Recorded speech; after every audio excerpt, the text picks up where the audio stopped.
Hey everybody, welcome to a brand new year 2026 of It'll Be Fine. I'm your friend and your pal Kelly Zemnickis, and on today's show, which is episode number 460, we are doing something that we haven't done before. We're repeating a recipe. Why? Because I love this cookie so much. And my guest today, we are zooming over to LA to bake alongside Ruth Brandt. She wanted to do something with apples. And I was like, I got the recipe for you. Salted caramel apple cookies. We did this recipe 100 episodes ago on episode 360. I'm excited to tackle it again. Oh, it's a good one. It's going to be fine. It'll be fine. It'll be fine. It'll be fine. It'll be fine. Here's what you are going to need for today's bake. We've already got stuff on the page. I love it. Link to this recipe is in the YouTube show description. You are going to need unsalted butter. If you use salted butter, just don't use the salt that is about to be called for. Kosher salt is best because it breaks down easier. You are going to need apples for this. I have no idea why this one is pink. It's kind of weird. Maybe it's shy? I don't know. In place of granulated sugar, I do like using coconut sugar. I can kind of see a face there. Anyone else? I don't know. You are going to need cinnamon, nutmeg, and cardamom for the spice factor of this cookie. There is the salt there. You are going to need cream of tartar, but if you don't have it, you can go with some alts. Go to Google and figure out how to measure appropriately. The alt I picked is baking powder. All right, we are going to need brown sugar for this. We've got more coconut sugar there in place of granulated. Do I see a face in this one? Kinda. I kinda do. We've got flour there. We have eggs. We have got more baking powder in place of that cream of tartar. We also need baking soda for this. You will need some flaky sea salt. And there, I swear to goodness, there is almond extract in there. This calls for vanilla. I don't have vanilla. I just noticed it now. My flavor is going to be a little different. My texture is going to be a little different using the baking soda, but it is going to be fine. Am I right? Am I? He knows. I see a face. Oh my goodness. So I have to be very upfront with you and let you know that I am in the school of cooks, not a baker. I do bake, but I feel much more confident as a cook. I mean, I've Yes. cooked for, over 80 people and I can do it with my eyes closed. Yeah. Baking for me, for whatever reason, I don't know what it is, Kelly. I have baking anxiety. It gets a little like people will freak out over it because it's definitely two schools of learning, cooking and baking. You can be a little bit more freeform with your cooking. Yes. But I will say, after doing the show as much as I've done it, and as often as I've been in the kitchen baking, I think when you know what goes with what, you can kind of fuck around with it to a Yeah. degree. Yeah. It's more scientific, yes, but if you know what part goes where, you can play. So it's not as like Yeah. people shouldn't freak out as much, but I understand that. Well, Yeah. my motto going into the coming year is my year of taking chances. Excellent. So I want to get out of my comfort zone because I know what I'm comfortable with and I know what I'm not comfortable with. So this is one of those things. And I've been obsessed with the Great British Baking Show. I've been watching it every night. I have a mad crush on Paul Hollywood. So I don't want to disappoint Paul. I want to, try my hand at baking. Well, I don't have Paul Hollywood in my house, but my mother is British, so she can be a representative of the Commonwealth. Um, Okay. if you need. So my first tip, to Ruth and anybody watching, do all the prep first. Done. That is like the biggest thing. I think it helps when you're cooking, but when you're baking, Yeah. get everything ready, and then having like a table full of ingredients doesn't seem Yeah. so intimidating. So I have it. Now I just have to remember what is what, because after a while, it's all beige. It's all beige and true after a while, right? exactly. So the first thing we need to do is, if you have not already done so, have you grated your apples yet? It's done. Okay, I have not done this yet. So what we're going to do first, everybody, is grate the apples. Ruth has done that already. It is step one. Did you get the apple juice out of the apples? Of course I did. Of course you did, Ruth. No, I'm a suck up, Kelly. It's like if I'm given an assignment, I want to be the best in the class and I want everybody to feel, embarrassed I around love me. this. I love this. So I will do this because I did tell Ruth to do prep beforehand. So she took the assignment. All you want to do, everybody, is just do this. You can stick these in a food processor if you want. I Did you did. grate or did you food process? No, I'm traumatized from food graters from too many years of making potato latkes and bleeding, you know. You're going to I'm going to take Ruth's idea. Put this through a strainer. There we go. There you go. All right. Now, for the cream of tartar, which will be coming up in step two, Mhm.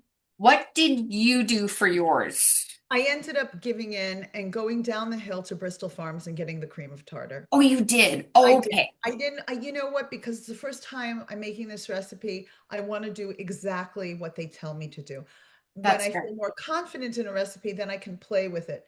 Yeah, But, to begin with, I wanted to do what they said. I will tell you that I forgot I don't have cardamom. So this will be without cardamom.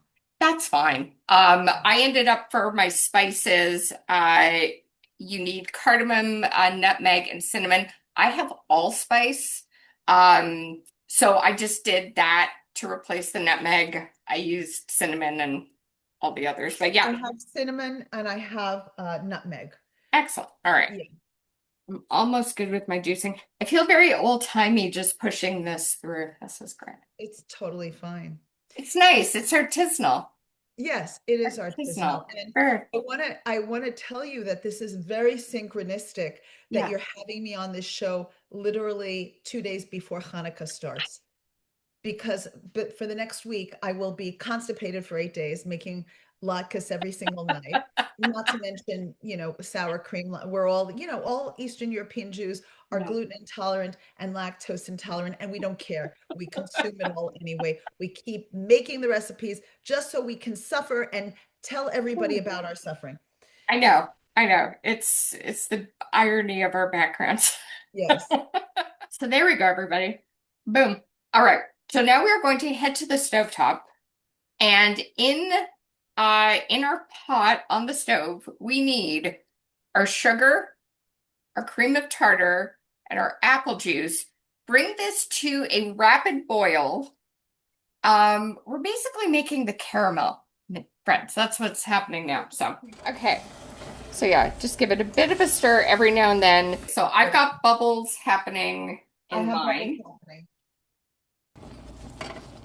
So what we are going to do is take this off the stovetop once it starts bubbling. I thought it said 5 to 7 minutes. Every oven is different too. That is another thing about baking. You may not need as much of a bake time. You may not need as much time on the stovetop. It's kind I of don't like, know what to do. Mine is bubbling now, but it says 5 to 7 minutes. Should I so take it? mine's bubbling too, so I'm taking it off the heat. Okay. Let's do that.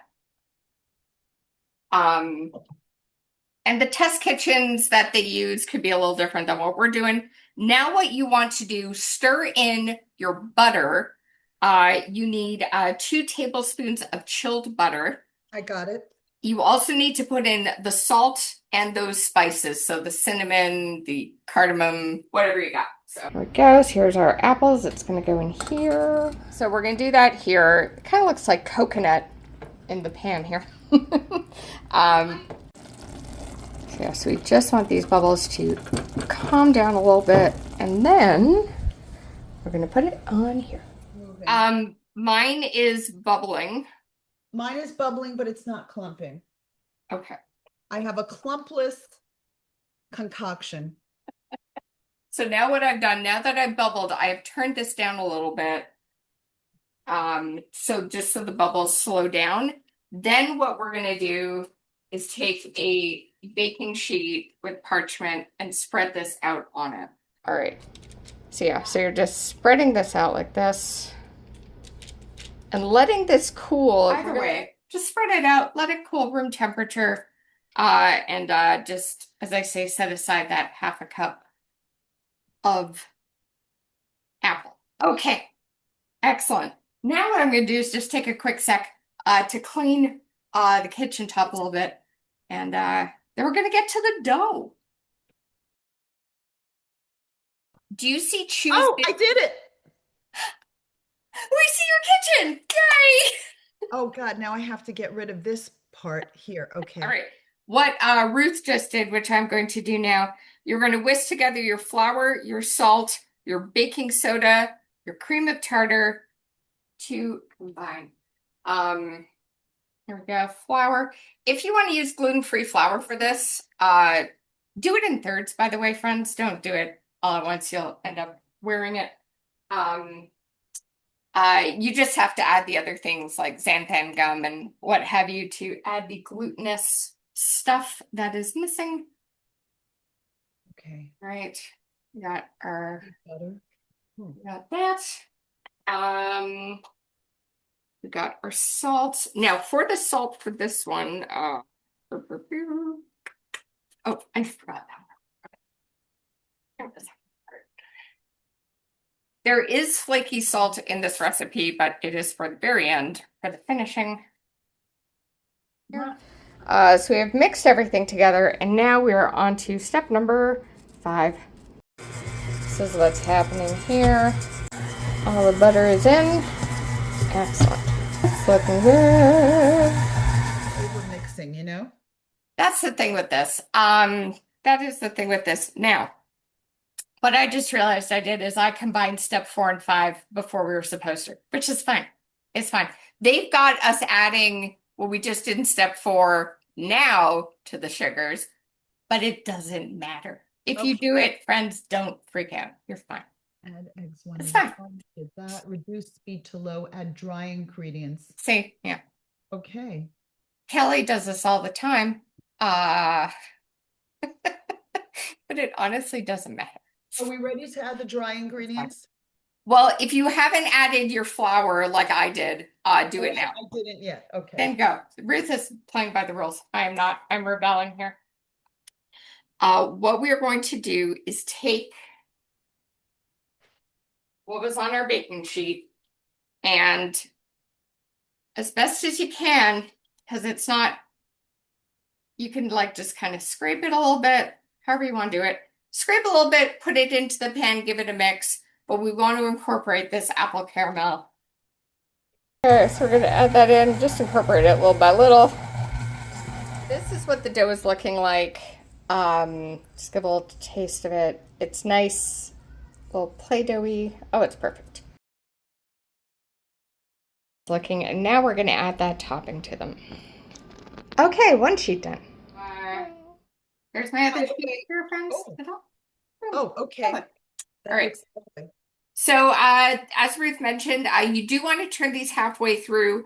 I would put this in the oven for 7 minutes, then do a turn, and then do another 7. Yeah. I have to smell first. I don't know if I can wait for the tea. Can we eat this? Oh, we can totally eat this. All right, let's do a cookie. Okay, cheers. How my cookie looks. That's mine there. Bon appetit. Oh, cheers. Oh my God. Oh. Oh my God. Oh, this is just missing like a blanket and a fireplace. I want to go apple picking or something. I don't think I could be any happier at this moment if I tried. Oh, it's so good. I am so happy right now. I can hardly stand myself.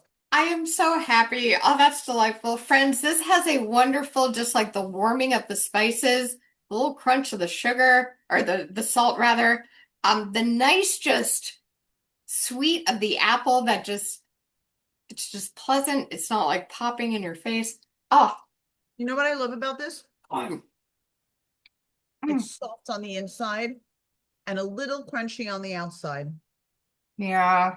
How much salt did you put on yours, Kelly? Just like a little sprinkle. Hmm. What kind of salt did you use? I used a sea salt that I've had from some show I worked on. I got a jar of sea salt. Oh, wow. Were you on a Oh. cooking show? No, someone took it from like the props kitchen. It'll be fine.